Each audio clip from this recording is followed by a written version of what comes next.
Chicken പാറ്റീസിന് വേണ്ടിയിട്ട് നമുക്ക് കുറച്ച് ചിക്കൻ, അത് മിൻസ്ഡ് ചിക്കൻ വേണം, അതായത് അരച്ചെടുത്ത ചിക്കൻ.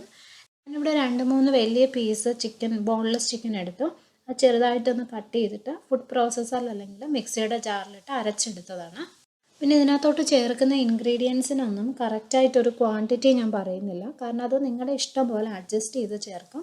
അവരവരുടെ പ്രിഫറൻസ് പോലെ ടേസ്റ്റിനനുസരിച്ച് അഡ്ജസ്റ്റ് ചെയ്ത് ചേർത്താൽ മതി. ഇതിലേക്ക് ഞാൻ ഗാർലിക് സോൾട്ടാണ് ചേർക്കുന്നത്. ഇതിന് പകരം ഗാർലിക് പൗഡർ വേണേലും ഉപയോഗിക്കാം. എൻ്റെ കയ്യിൽ ഗാർലിക് പൗഡർ ഇല്ലാത്തതുകൊണ്ടാണ് ഞാനിത് യൂസ് ചെയ്യുന്നത്. പിന്നെ വേണ്ടത് കുറച്ച് ഒറിഗാനോ ആണ്, ഡ്രൈഡ് ഒറിഗാനോ. ഇതെല്ലാം നമുക്ക് സൂപ്പർ മാർക്കറ്റ്സിൽ മേടിക്കാൻ കിട്ടും. ആദ്യം കുറച്ച് ഒറിഗാനോ ചേർക്കുക, പിന്നെ കുറച്ച് ഗാർലിക് സോൾട്ട് ചേർക്കുക. ഇപ്പോൾ ഗാർലിക് പൗഡറാണ് ഉപയോഗിക്കുന്നതെന്നുണ്ടെങ്കിൽ ഉപ്പ് സെപ്പറേറ്റ് ചേർക്കണം. ഇതൊന്നും ഇല്ലയെന്നുണ്ടെങ്കിൽ ഫ്രഷ് ആയിട്ടുള്ള വെളുത്തുള്ളി, ഒരല്ലി വെളുത്തുള്ളി നന്നായിട്ട് അരച്ച് ചേർത്താലും മതി. കുറച്ച് ചില്ലി പൗഡർ, ഞാനിവിടെ കാശ്മീരി ചില്ലി പൗഡറാണ് ഉപയോഗിച്ചിട്ടുള്ളത്. ഇതിന് പകരം കുരുമുളക് പൊടി വേണേലും ഉപയോഗിക്കാം. പിന്നെ കുറച്ച് ചോപ്പ് ചെയ്ത സിലാൻഡ്രോ അല്ലെങ്കിൽ കൊറിയാണ്ടർ ലീവ്സ്, മല്ലിയില. ഇതെല്ലാം കൂടി ഇനി ഒന്ന് മിക്സ് ചെയ്തെടുക്കാം. ഇത് മിക്സ് ചെയ്യുമ്പോൾ ഒത്തിരി സോഫ്റ്റ് ആണെന്ന് തോന്നുന്നുണ്ടെങ്കിൽ കുറച്ച് ബ്രെഡ് പൊടിച്ചത് ചേർക്കാം. അപ്പോൾ ഇത് റെഡി ആയിട്ടുണ്ട്. ഇത് നമുക്കിനി ഷേപ്പ് ചെയ്തെടുക്കണം. ഇഷ്ടമുള്ള സൈസിൽ ഇത് ഷേപ്പ് ചെയ്തെടുക്കുക. വലിയ പാറ്റീസ് വേണമെന്നുണ്ടെങ്കിൽ അങ്ങനെ എടുക്കാം. ഇപ്പോൾ ഞാൻ ചെറിയ പാറ്റീസായിട്ടാണ് തയ്യാറാക്കുന്നത്, കാരണം ചെറിയ ബർഗർ ബണ്ണാണ് ഞാൻ ഉപയോഗിക്കുന്നത്. അതുപോലെ പാറ്റീസ് ഒരിക്കലും ഒത്തിരി തിന്നായിട്ട് ഷേപ്പ് ചെയ്യരുത്, കുറച്ചൊരു തിക്നെസ് വേണം അതിന്. ഇത് റെഡി ആയിട്ടുണ്ട്. ഇതുപോലെ നമുക്ക് എല്ലാ പാറ്റീസും ഷേപ്പ് ചെയ്തെടുക്കാം.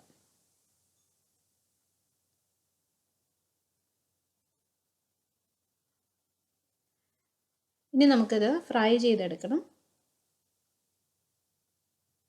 ഒരു പാനിലോട്ട് കുറച്ച് ഓയിൽ ഒഴിക്കുക. ഞാൻ ഒലിവ് ഓയിലാണ് യൂസ് ചെയ്തത്. വളരെ കുറച്ച് ഓയിൽ മതി. ഇതിന് പകരം ബേക്ക് ചെയ്ത് വേണേലും എടുക്കാം. ബേക്ക് ചെയ്യുകയാണെന്നുണ്ടെങ്കിൽ 350 ഡിഗ്രി ഫാരൻഹീറ്റിൽ ഒരു 15 മിനിറ്റ് ബേക്ക് ചെയ്യുക. ഈ ബർഗറിൻ്റെ ഈ പാറ്റീസ് തയ്യാറാക്കുമ്പോൾ ഒരു ഇമ്പോർട്ടൻ്റ് ആയിട്ടുള്ള കാര്യം എന്താണെന്ന് വെച്ചാൽ ഒരിക്കലും അത് ഓവർ കുക്ക് ചെയ്യരുത്. നമ്മൾ പുറത്തുനിന്നൊക്കെ ബർഗർ മേടിക്കുമ്പോൾ അതിനകത്തിരിക്കുന്ന പാറ്റീസ് നല്ല ജ്യൂസി ആയിട്ട് നല്ല സോഫ്റ്റ് ആയിട്ടുള്ള പാറ്റീസ് ആയിരിക്കുമല്ലോ. അപ്പോൾ അങ്ങനെ കിട്ടണമെന്നുണ്ടെങ്കിൽ ഓവർ കുക്ക് ചെയ്യരുത്, കാരണം ഒത്തിരി നേരം നമ്മൾ കുക്ക് ചെയ്ത് കഴിഞ്ഞാൽ ഈ ചിക്കൻ കട്ടിയായിപ്പോവും. അപ്പം ഒരു 5 മിനിറ്റ്, 2 സൈഡും 5 മിനിറ്റ് കുക്ക് ചെയ്യുക. ടോട്ടൽ 10 മിനിറ്റ് മാത്രം കുക്ക് ചെയ്താൽ മതി. പെട്ടെന്ന് തന്നെ അത് കുക്കായിക്കോളൂ ഈ ചിക്കൻ. അപ്പോൾ ഇത് 5 മിനിറ്റ് കുക്ക് ചെയ്തതിന് ശേഷം തിരിച്ചിട്ട് കൊടുക്കുക. മീഡിയം ഫ്ലെയിമിൽ വെച്ചാൽ മതി. ഇനി ഇത് തിരിച്ചിടാം.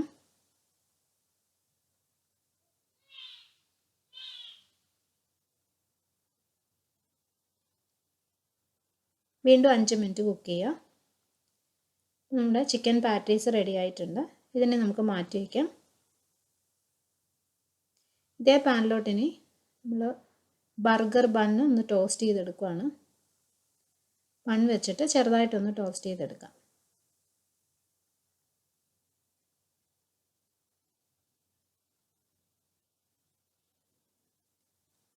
ഇനി നമുക്ക് ബർഗർ അസംബിൾ ചെയ്യാം. ഈ ബർഗറിൽ നമുക്ക് ഇഷ്ടമുള്ള പോലെ എന്താണെന്ന് വെച്ചാൽ ചേർക്കാം.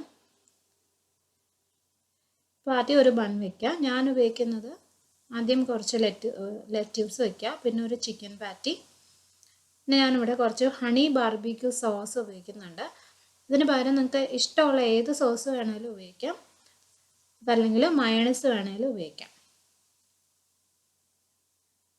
കുറച്ച് സോസ് ഒന്ന് സ്പ്രെഡ് ചെയ്ത് കൊടുക്കുക. ഇനി ഒരു ടൊമാറ്റോ, ഒരു സ്ലൈസ്, പിന്നെ ഒരു ചീസിൻ്റെ സ്ലൈസ്. ഇത്രയാണ് ഞാൻ വെച്ചിട്ടുള്ളത്. അപ്പോൾ ഈ ബർഗർ റെഡി ആയിട്ടുണ്ട്. നമുക്ക് ഈ ബർഗറിലോട്ട് ഓണിയൻ സ്ലൈസ് ചെയ്തത് ചേർക്കാം, അല്ലെങ്കിൽ അവക്കാഡോ സ്ലൈസ് ചെയ്ത് ചേർക്കാം. അതൊക്കെ നിങ്ങളുടെ ഇഷ്ടം പോലെ ചേർത്തുള്ള. ഇത് നമ്മൾ ട്രൈ ചെയ്ത് നോക്കിക്കഴിഞ്ഞാൽ ഈ ചിക്കൻ പാറ്റി നല്ല ജ്യൂസി ആയിട്ടുള്ള ഇതാണ് നമ്മൾ തയ്യാറാക്കിയിട്ടുള്ളത്. പിന്നെ നമ്മൾ പുറത്തുനിന്നൊക്കെ മേടിക്കുന്ന അതേ ടേസ്റ്റ് തന്നെ ഇതിനുണ്ടാവും. അപ്പോൾ എല്ലാവരും ഇത് ട്രൈ ചെയ്ത് നോക്കുക. വീഡിയോ ഇഷ്ടമായിട്ടുണ്ടെങ്കിൽ സബ്സ്ക്രൈബ് ചെയ്യാൻ മറക്കരുത്.